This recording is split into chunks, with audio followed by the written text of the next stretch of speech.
Aloha, I'm Ross Stevenson with the Hawaiian Railway Society, bringing another program to you about traveling on rails on the island of Oahu. We've been looking at a bunch of historic photographs of what people would have encountered from the railway in the communities it went through from the period of about 1930 to about 1950. A 20-year period, only 20 years, but a dramatic change in so many things in Hawaii that it's good to be able to look back and realize the changes. So we're going to go ahead and show a series of photographs. I'm going to start with one that was in the last segment. This again is over in Honolulu on the boundary with Halava. This is the train in the bottom right corner, and going from the bottom to the right. There are fields from the Honolulu Plantation Company on the right growing and on the left, but the fields in the center have been abandoned because they're going to become part of the new Hickam Army Air Base. And that's the new road into the base, that whirling roadway that has been centrally planned. What's interesting about this is the transition is that line of trees on the left. That is the Plantation Railroad. And then the Plantation Pu'uloa camp, which would have been out in the middle basically of an isolated environment, in the center. And beyond that, you're going to see a certain amount of land that's basically waste because it doesn't have enough topsoil on it to be of any agricultural value. So this is a transition between plantation and urbanization. Now that last photograph, we're going to go ahead and lead into this photograph. Remember, we said that there was a line of trees that went down to the plantation camp, and then there was a road, that windy road that was going to lead into the new Hickam Army Air Base. Well, that's the winding road in the center left, and that's the line of trees down to the plantation camp, but you notice the plantation camp is gone. What you've got here is what was called Civilian Housing Area 3, or CHA 3. This was all civilian housing for the buildup in 1941, before the attack and then after the attack. You can see on the right, the area is not really was ever used for agriculture. As I mentioned earlier, the topsoil is too thin. They're building more facilities in the town-bound direction. You can see the railroad there in two parts. It goes from the lower center left up to the top center, and also branches out to the left, which would take it to Aiea. So it's going both to Hickam and Pearl, and also to Aiea. Some of these roads still exist. For example, that loop that's on the right side of the railroad line. But beyond that is still sugarcane. You can see here the difference in the land use on this upper center left, where you still have a lot of shrub. And on the top left, you have Salt Lake, and on the very top center, you have the new causeway, which cuts directly the railroad into Kalihi. So a lot of these changes that you would have seen during the first part of the war, again, the removal of the sugarcane, the building of this massive housing area, lots and lots of changes. Now, Pearl Harbor is not a natural harbor. It had a mouth that had to be dredged, unlike Honolulu Harbor. You can see this is dredging equipment from earlier than World War II. You can see the dredge spoil there in the center, and they're digging up the surface to create a series of wharves. What's nice about this photograph, too, is you can see in the background the undulating sugar cane, which used to be much similar to what we'd see 30 years ago out in Wailua, all in this area that's been urbanized since. But again, we had a lot of dredging going on all over Pearl Harbor from 1907 when the base started all the way through World War II. They did a lot of filling in of fish ponds, building dry docks, and doing a whole lot of other work, which we'll show you. Lots of this was done by Dillingham, which was a sister company of the ORNL, both run by a Walter Dillingham. This next photograph shows what's called Southwest Locks today at Pearl Harbor under construction. Okay, this Kahua Island here on the center was actually a separate island, and because it was isolated from the harbor initially, most of the harbor works, it was initially the where they stored the ammunition in case they had an explosion or something, it wouldn't affect other things. You can go ahead and see on the left, they're filling in this and they're making it a peninsula instead of an island. In the middle, those four docks there, that's the submarine base at Mary Point.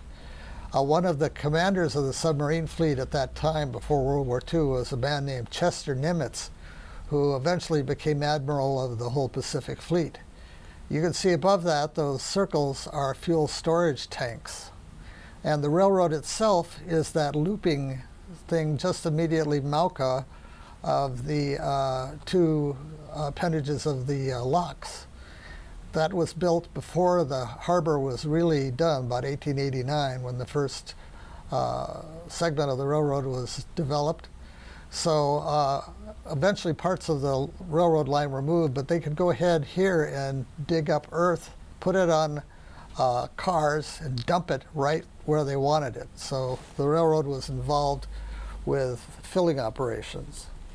Here's another photograph that this is another aerial, but it'll give you an idea of what's going on. We just talked about Kahua Island and it becoming a peninsula. That's in the center left, just a little bit toward, from the bottom of the center. It's being filled in. You can see the Southwest Lock again, the fuel storage tanks, Mary Point.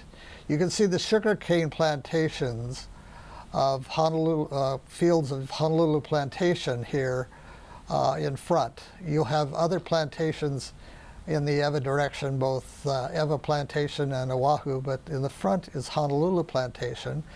And again, the train line runs very close to the water here.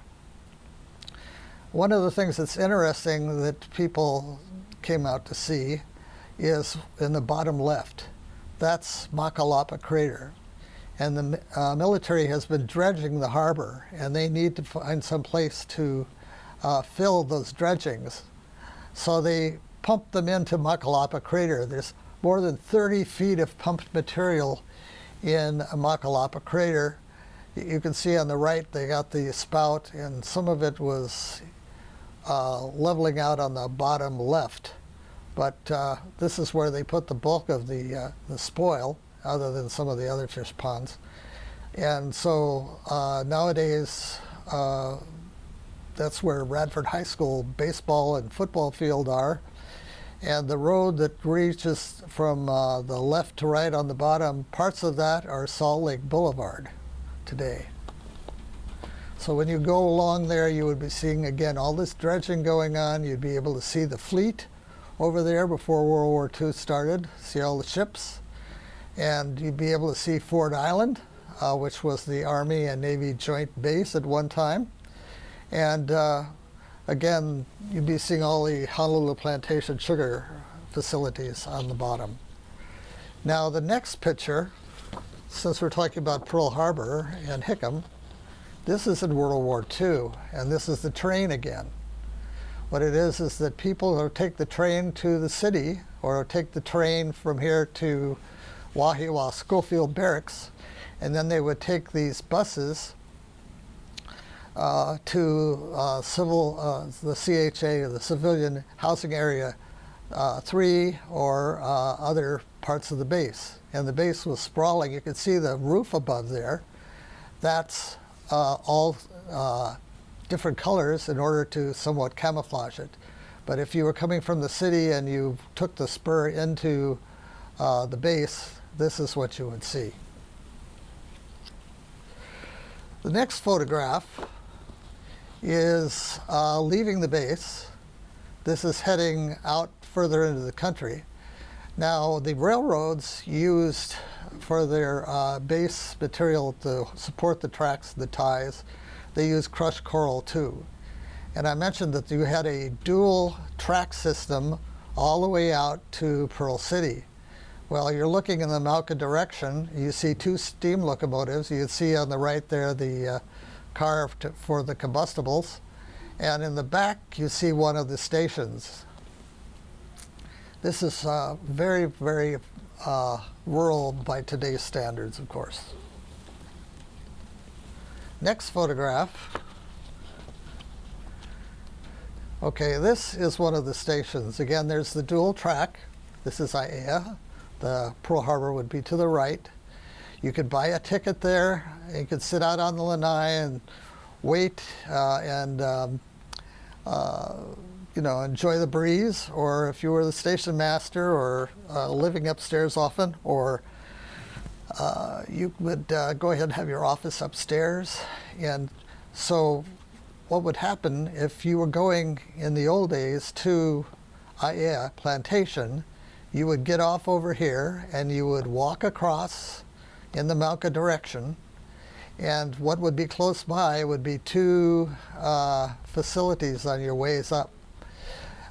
First one would be believe it or not, the Plantation Cemetery, which is called Aiea Cemetery now, which is only 1/3 of its former size, because when they started building Kamehameha Highway, the first half of it, before the war, they cut right through the cemetery, plowed down part of the hill. The other thing you would have seen would be the Plantation Hospital. Now, in the old days, medication and medical services were improving, but they weren't what they are today. But it would not be uncommon to have the hospital and the cemetery close to each other. I mean, if they couldn't do anything for a person, the plantation provided both the facilities for medication and also for burial. So it would be right next to each other. And this, for those of you who might remember it, this is the Plantation Hospital up on the little bluff over there. And you can see one of the patients is sitting in the chair out there. This is all paid for by Honolulu Plantation. And they also had a plantation hospital over where Toys R Us used to be at one time too. And they also, when they were building the Toys R Us building, they also found a small cemetery. But this is what you would have seen looking up toward the plantation. There was a spur from the ORNL to the actual mill, which was above most of the town. And we'll show you that in the next photograph. This photograph, aerial photograph, will give you an idea of what some of the plantation railroads are, and some of the ways the plantations altered things. Now, the spur from the ORNL came, well, first of all, the plantation mill is in the bottom center, because that kind of box structure. And at one time, the territorial highway went right through that site. But just like in Waipahu, the plantation wanted to have its own railroad, and that would, the site that seemed most advantageous for the mill conflicted with a territorial highway system, so they moved what is now Moanalua Road, Mackay, of its original site down to where it is today. If you look at that railroad, if you look at the plantation mill, you're going to see kind of arcs just south of it, and those are where all the hopper cars for the sugar would be waiting to go into the mill. There are lines, a curved line on the right going into the right direction, and then there's a straight line going to the left and then slanted into the gully. Those were the plantation railroad lines. The plantation railroad is very different from the highway system today, because when the Honolulu plantation was developed, it was initially, most of it was over in the airport area, but the military kept taking land, and what they did was they changed into using former pineapple lands on the Mauka side of the sugarcane fields in areas like Kalawao and like that. And then they built an integrated train network, which you can see on the bottom left going through the gullies, so that you could go from these various hills and directly to the mill in Aiea, rather than going down like we do nowadays to mostly Moanaloa Road or to Kamehameha Highway. Now what you see in the center there, that grid type thing, that's New Camp, okay, in Aiea, which is just ewa of the old mill site. And then you see some roads up there, that straight line, Aiea Boundary Road, and the facilities that you see on the very Mauka section, those are Aiea homesteads. Most people think of homesteads as being like out in the country on the Big Island. No, we have homesteads, not just Papakolea and that, but there were homesteads in lots of other places. Those weren't part of the plantation. So if you got off the train at the Aiea station, you're going to have a walk. You're going to walk through the lower area of housing there now. There was a huge Japanese camp near the just Makai of where that square where the mill was. You have this newer housing built over here on the left up to what we call plantation standards, newer plantation standards today. And then if you were living in the homesteads, you had to walk uphill quite a ways further. So these, it was quite a trudge, but that's the way things were. Next photograph. Okay, this is, I'll give you an idea how the train operated, and again with the plantations. Looking Makai, Ford Island in the middle. You have the ships again, this is pre-World War II. And if you look, you'll see a white line that comes somewhat top to bottom, turns to the right, and then it starts circling or waving a bit right along the coastline. That's the railroad. The straight line is the first segment of Kamehameha Highway. It's only 2 lanes. On the bottom left is the Aiea Mill and Honolulu Plantation. If you blew this up, you'd be able to see the connection between the Plantation Railroad and the ORNL. And so you could see the huge amount of agriculture that was there. And then you could even see the original government road below or Mauka of the Kamehameha Highway, twisting and turning, almost touching Kamehameha Highway over where the old Kamehameha Drive-In used to be. That's showing as a flat area on this photograph. Next picture. Okay, this is kind of a fun photograph because it's kind of an idealized scene of going out toward Waianae. That's Pu'umakakilo, that little bump on the left behind the tree. This is, like I said, the railroad kind of wound around and was very close to the water. Today's bike path is the old railroad route right of way. You may have seen that over near Blaisdell Park or something like that. And you can see what's interesting about this is probably pre-1930 or 1935. That could be rice on the right. By about 1935, the rice market collapsed in Hawaii, but there used to be rice all along where Kamehameha Highway is today. And you can see the amount of pollution that the train blows. This is a wind is coming in from the Makai side, not the usual, but you can see how rural, again, this area is. Next photograph. This is a real gem. Okay, this is before, well, could be 1930.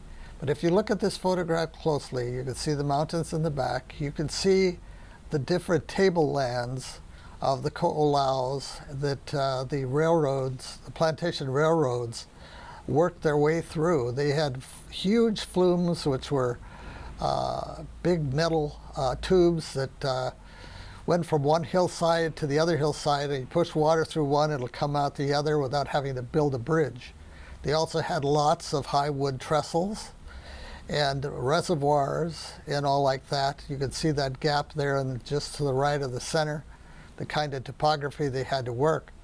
But what's so cool about this photograph is there's no Kamehameha Highway.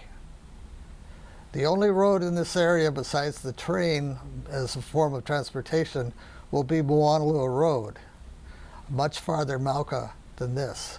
So this is idyllic Hawaii, is probably as close to you could get. There's probably some rice below in the background, but again, there is no Kamehameha Highway. And for the last photograph, what we have is this is going on toward, you look in the very far point of the rail there, you're going to see the smokestack from the Oahu Sugar Company mill at Waipahu.